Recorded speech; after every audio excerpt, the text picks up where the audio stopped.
నేను రాసినటువంటి భగవంతుడు అనే పుస్తకం నుంచి ఇంకొక టాపిక్ ఏంటంటే భక్తి అంటే అన్నదాని గురించి ఇప్పుడు మనం తెలుసుకుందాం. ఏ పని చేసేటప్పుడు దృష్టి భగవంతుని మీద ఉంటుందో ఆ పనిని భక్తి అంటారు. అలాగే ఏ పని చేసేటప్పుడు దృష్టి భగవంతుని మీద ఉండదో ఆ పనిని భక్తి అనరు.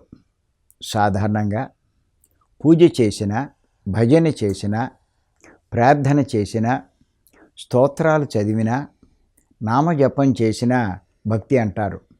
కారణం ఆ పనులు చేస్తున్నప్పుడు మన దృష్టి భగవంతుని మీద ఉంటుంది కాబట్టి. కానీ టీవీ చూస్తున్నా, ఆడుతున్నా, తింటున్నా, కబుర్లు చెప్తున్నా భక్తి అనం. కారణం ఈ పనులు చేస్తున్నప్పుడు మన దృష్టి భగవంతుని మీద ఉండదు కాబట్టి. అందుచేత భక్తికి సరైన నిర్వచనం ఏమిటంటే భగవంతుని మీద దృష్టి ఉంచడం, భగవంతుని దృష్టిలో ఉండడం. లోకంలో అలా భగవంతుని మీద రకరకాలుగా దృష్టి ఉంచి కోరికలు తీర్చమని, అంటే కష్టాలు తీరాలని, రోగాలు నయం కావాలని, దుఃఖం పోవాలని, సమస్యలు లేకుండా ఉండాలని, పాపాలు క్షమించబడాలని ఇలా అనేక రకాల కోరికలతో భగవంతుని మీద దృష్టి ఉంచుతున్నారు. అలా భగవంతుని మీద దృష్టి అంతా కోరికల గురించే. అంటే భగవంతుని మీద దృష్టి పెట్టడానికి కారణం కోరికలే. ఒక రకంగా చూస్తే బాహ్యంగా ప్రదర్శించే చర్యలు అంటే పూజలు, భజనలు భగవంతుని మీద దృష్టి, వాటి మీద ఉంచేటువంటి దృష్టి కోరికల మీద. అలాంటి వారి భక్తి కోరికల భక్తి అవుతుంది, కానీ అది భగవంతుని భక్తి అవ్వదు. మరి ఏది నిజమైన భక్తి అంటే ఎవరైతే కోరికలు లేకుండా భగవంతుని మీద దృష్టి ఉంచుతారో వారిదే నిజమైన భక్తి అవుతుంది. కోరికల కోసం భగవంతుని మీద దృష్టి ఉంచే వారిది భగవంతుని భక్తి అవ్వదు. కారణం వారు భగవంతుని నుంచి కోరుతున్నారు, కానీ భగవంతుని కోరడం లేదు.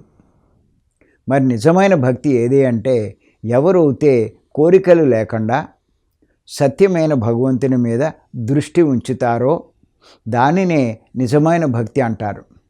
మరి సత్యమైన భగవంతుడు ఎవరు అంటే విగ్రహమా, ఫోటోనా అంటే రెండూ కాదు. ఎందుచేతనంటే ఫోటో కానీ విగ్రహం కానీ భగవంతుని ప్రతిరూపాలే, కానీ భగవంతుడు కాదు.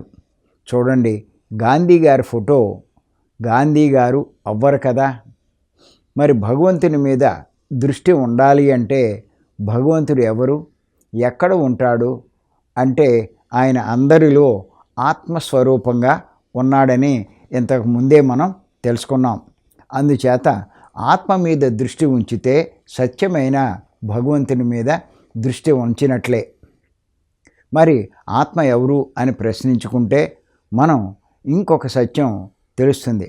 ఆత్మ అంటే ఎవరో కాదు, మన స్వరూపమే. అంటే మనమే ఆత్మ, అంటే మనమే ఆ భగవంతుడు. వేదాలలో అహం బ్రహ్మాస్మి అని చెప్పబడింది కదా. అందుచేత ఆత్మ మీద అంటే మన స్వరూపం మీద దృష్టి ఉంచితే అదే నిజమైన భక్తి. అంటే మన స్వరూపంతో అనుసంధానమై ఉండడమే నిజమైన భక్తి. ఆ మార్గమే శ్వాస మీద ధ్యాస, ధ్యానం. అంటే ధ్యానం చేయడమే భక్తి. ధ్యానం ద్వారానే మన స్వరూపమైన ఆత్మతో ఉండగలుగుతాం. అందుకే ఉపనిషత్తుల్లో భక్తి అంటే స్వస్వరూపానుసంధానం భక్తి రీత్యా విధీయతే అని చెప్పబడింది. అంటే ఏ కోరిక లేకుండా ఎవరైతే ఆత్మ మీద దృష్టి ఉంచుతారో వారిదే నిజమైన భక్తి. అంటే ఏమీ ఆశించకుండా ధ్యానం చేయడమే భక్తి. అదే గీతలో శ్రీకృష్ణ పరమాత్మ చెప్పినటువంటి నిష్కామ కర్మ. హలో ఫ్రెండ్స్, పిఎంసి ఆన్లైన్ని సబ్స్క్రైబ్ చేసుకోండి. సరికొత్త అప్డేట్స్ కోసం బెల్ బటన్ని నొక్కండి.